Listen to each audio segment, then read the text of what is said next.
Assalamualaikum warahmatullahi wabarakatuh. Selamat pagi, siang, sore, malam.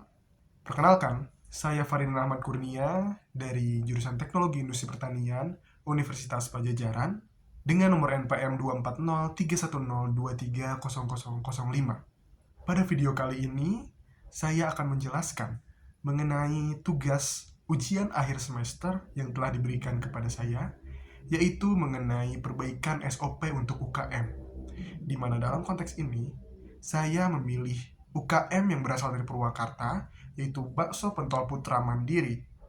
Standar operasional prosedur merupakan suatu landasan yang sangat penting untuk berjalannya operasional dari suatu organisasi, termasuk dalam konteks UKM atau usaha kecil dan menengah. SOP memiliki peran penting dalam efisiensi dan efektivitas suatu UKM yang sedang berjalan. Bakso Pentol Putra Mandiri merupakan UKM yang berasal dari Purwakarta yang telah beroperasi sejak tahun 2021. Mereka bergerak dalam bidang kuliner. Mereka menghadirkan konsep bakso pentol dengan gerobak dengan ciri khas mereka yang memiliki 7 varian rasa pentol. UKM ini memiliki total 3 unit gerobak, yang mana 2 dari gerobak itu akan berkeliling di sekitaran Purwakarta dan 1 gerobak akan stay atau akan berdiam di satu tempat yang ramai.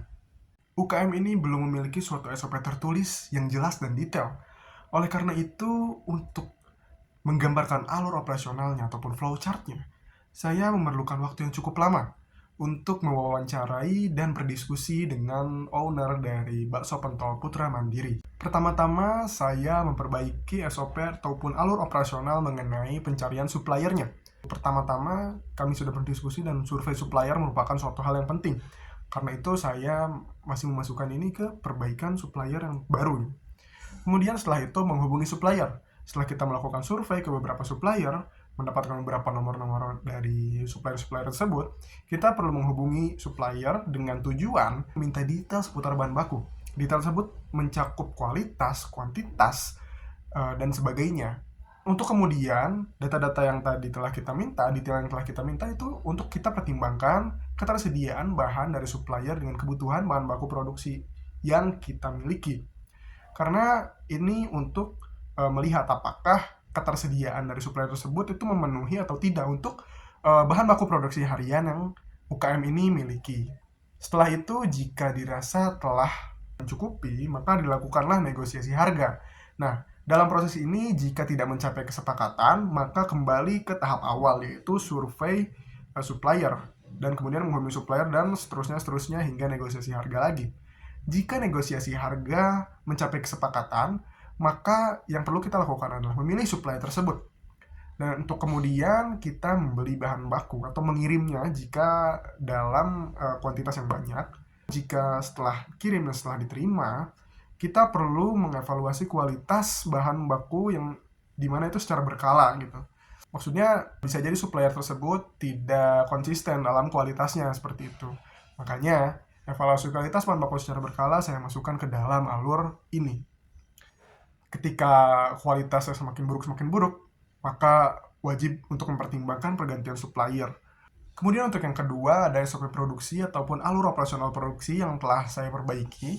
Sebenarnya saya tidak banyak memperbaiki mengenai SOP produksi ini karena saya mengetahui kualitas yang telah dimiliki oleh Bakso Pentol Putra Mandiri selama 3 tahun ini tidak bisa saya ubah begitu saja. Karena itu saya tidak banyak mengubah, namun saya hanya menambahkan agar lebih efektif dan efisien dalam alur operasionalnya. Yang pertama itu memastikan tim produksi dalam keadaan higienis yang tentunya sudah dilakukan oleh Bakso Pentol Putra Mandiri dari awal. Kemudian yang kedua memastikan bahan baku yang tersedia dalam kondisi terbaik.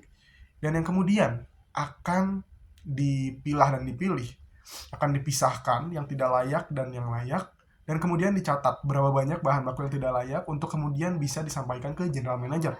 Nah, general manager ini nantinya dia bisa menyampaikan kepada owner dan owner bisa menyampaikan kepada supplier kenapa bisa ada kualitas yang tidak layak di antara kualitas-kualitas yang layak itu.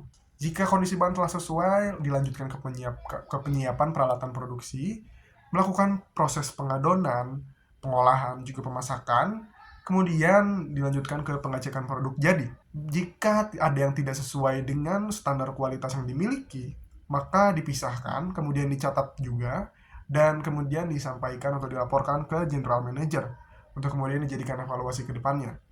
Jika telah sesuai, maka dilanjutkan kepada tahap membersihkan peralatan.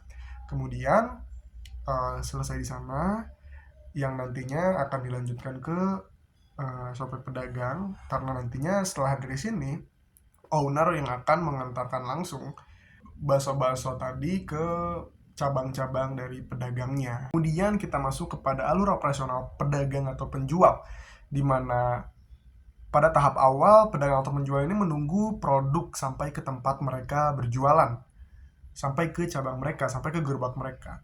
Kemudian apa yang perlu dilakukan setelah itu, memastikan kelengkapan produk dan kondimen untuk dijual, seperti saus, seperti kecap, sambal, dan sebagainya.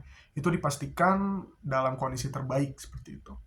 Kemudian menata kondimen-kondimen yang disiapkan agar pelanggan atau konsumen tahu apa saja sih kondimen yang disediakan oleh Bakso Pentol Putra Mandiri ini, dan memastikan kondisi gerobak siap untuk keliling atau stay. Nah, setelah itu baru kita masuk ke sistem penjualannya. Jika gerobak tersebut gerobak yang stay, maka harus dipastikan stay-nya ataupun diamnya itu di tempat yang sesuai dengan target pasarnya. Karena target pasarnya ini untuk semua kalangan, maka hanya perlu itu di tempat yang ramai, seperti ramai pengunjung. Jika untuk keliling, maka perlu dipastikan nih rute yang keliling itu sesuai atau enggak, apakah ramai atau tidak. Kemudian dilanjutkan ke proses berikutnya, yang mana ini yang saya tambahkan karena tidak ada kejelasan dalam SOP ataupun alur kerja sebelumnya, tidak ada kejelasan mengenai waktu kerja, jam kerja, dan sebagainya. Maka di sini saya menambahkan waktu kerja berjualan hingga selesai waktu kerja. Setelah itu barulah ketika jam kerja sudah beres, menghitung omset harian, dan kemudian disampaikan ke general manager untuk kemudian nantinya dibagikan seperti itu. Ada pembagian omset seperti itu. Oke, untuk yang terakhir, SOP pelayanan pelanggan ataupun alur operasional pelayanan pelanggan. Pada poin ini, saya tidak banyak mengubah ataupun memperbaiki mengenai alur operasionalnya. Karena yang saya lihat telah dijalankan dengan baik oleh UKM ini, jadi saya hanya menggambarkan saja. Jadi saya mendetail dan menggambarkan bagaimana jika dibuat di dalam suatu diagram alir, seperti itu. Yang pertama itu dimulai dengan menyapa pelanggan, kemudian melayani dengan ramah, menawarkan dan menjelaskan variasi produk, dan kemudian menawarkan kondimen tambahan yang tersedia seperti saus, kecap, dan sambal. Yang selanjutnya ada opsi penyajian. Dalam opsi penyajian ini ada dibungkus dan di tempat. Jika dibungkus dengan rapi dan bersih. Dan jika di tempat, disajikan dengan mangkuk yang kemudian sama-sama ketika sudah dibungkus ataupun disajikan setelah selesai, penjual ataupun pedagang tidak lupa untuk mengucapkan terima kasih. Untuk poin selanjutnya, ada pertanyaan mengenai bagaimana sih implementasinya untuk UMKM ini. Tentang SOP yang baru saya perbaiki, seperti itu. Nah, untuk implementasinya dari SOP ini tentunya bisa dilihat saja, mulai dari poin tujuannya, ruang lingkupnya, tanggung jawabnya, langkah kerjanya, juga waktu kerjanya. Sekedar informasi, untuk di awal, Bakso Pentol Putra Mandiri ini belum memiliki SOP yang jelas dan detail mengenai UKM-nya. Karena itu saya mendetail dan membuatkan bagan ataupun tabel untuk UKM ini dengan harapan bisa lebih jelas dan mereka pun bisa tidak bingung gitu terhadap SOP yang mereka punya. Jadi lebih terstruktur, lebih terarah, dan lebih jelas seperti itu. Implementasinya sebenarnya kurang lebihnya sama seperti SOP mereka sebelumnya, namun di sini saya gambarkan lebih jelas dan lebih mudah dimengerti lah, seperti itu. Untuk bagian tanggung jawab pun saya berdiskusi dengan ownernya mengenai tanggung jawab dari owner, general manager, bendahara, tim produksi, dan pedagang penjual.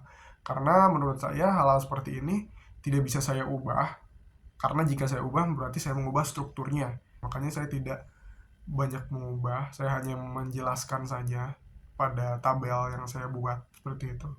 Kemudian untuk langkah kerja, Untuk langkah kerja ini kurang lebihnya juga sama seperti alur operasional yang telah saya jelaskan sebelumnya.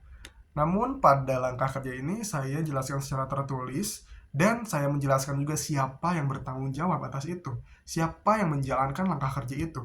Misalkan untuk pencarian supplier, saya menuliskan pemilik usaha melakukan survei pasar untuk menemukan berapa supplier. Berarti pemilik usahalah yang bertanggung jawab atas itu, atas langkah kerja yang di diagram ataupun di alur operasional sebelumnya seperti itu. Produksi, ada tim produksi, pedagang dan penjual, pelayanan pelanggan oleh pedagang seperti itu. Jadi untuk poin langkah kerja ini saya menjelaskan siapa dan melakukan apa seperti itu. Dan untuk yang terakhir ada waktu kerja. Ini hal yang saya tambahkan, walaupun saya juga telah saya bilang tadi, saya rasanya tidak etis untuk saya mengubah waktu kerja dari sebuah UKM yang tiba-tiba saya datangi. Namun untuk di sini saya hanya memberikan opsi seperti itu. Saya memberikan opsi untuk Bakso Kota Putra Mandiri untuk menjelaskan lebih dalam gitu mengenai waktu kerjanya, karena tidak ada waktu kerja yang detail dalam SOP sebelumnya seperti itu. Kata itu saya tuliskan di sini untuk owner itu tentatif jadwalnya, karena ia yang punya dan dia yang mengevaluasi keseluruhannya. Maka dari itu jadwal tentatif. Kemudian general manager juga tentatif, bendahara juga sama tentatif. Dan untuk tim produksi untuk dan pedagang dan penjual, mereka ini yang menurut saya memerlukan jam kerja, karena tidak mungkin 24 jam mereka memproduksi dan mendagang gitu. Untuk tim produksi itu saya sudah berdiskusi dengan Averi. Untuk jamnya itu mereka mulai produksi dari jam 5.30 hingga jam 10. Nah, namun dalam waktu kerja pedagang ataupun penjual itu belum ada kejelasan mengenai jamnya. Dalam SOP itu tidak dijelaskan. Maka dari itu, karena selesai produksinya jam 10, maka saya perkirakan akan berjual mulai dari jam 1 hingga jam 9 malam. 8 jam seperti itu, karena biasanya pedagang-pedagang keliling berjualan sekitar segitu waktunya seperti itu.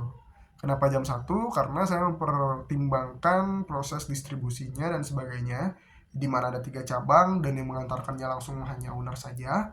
Maka dari itu saya mempertimbangkan hal tersebut dan terciptalah jam 1 sampai jam 9 malam seperti itu. Manfaat yang saya harapkan dari penerapan SOP baru, tentunya saya berharap SOP yang telah saya perbaiki ini dapat bermanfaat untuk efisiensi dan efektivitas dari Bakso Putra Mandiri. Saya pun berharap agar kejelasan-kejelasan yang telah saya tambahkan itu diimplementasikan dan juga dijalankan untuk efisiensi dan efektivitas ke depannya seperti itu. Dan saya pun memperkirakan, karena Averi sebagai owner pernah bercerita kepada saya tentang cita-cita besarnya dalam usaha yang dikembangkannya ini. Beliau bercita-cita memiliki kos untuk mes para pedagangnya dan para karyawannya, dan bercita-cita pula memiliki kurang lebih 30 unit gerobak dan juga memiliki toko sendiri seperti itu. Dengan cita-citanya yang demikian besar, saya rasa SOP sangat diperlukan untuk penerapan untuk mencapai cita-cita besarnya. Saya harap dengan SOP ini siapapun yang mengisi peranan penjual, siapapun yang mengisi peranan tim produksi, siapapun yang mengisi peranan general manager, siapapun yang mengisi peranan bendahara, itu mereka dapat berjalan sebagaimana mestinya tanpa perlu Averi menjelaskan secara dari awal secara omongan seperti itu. Tinggal diperlihatkan saja SOP-nya seperti apa dan kejelasan seperti apa, harus melakukan apa dan bertanggung jawab atas apa dan sebagainya. Cukup sekian yang dapat saya sampaikan. Mohon maaf apabila terdapat ketidaksempurnaan dalam penyelesaian tugas pemenuhan ujian akhir semester saya ini. Wabillahi taufiq wal hidayah. Wassalamualaikum warahmatullahi wabarakatuh.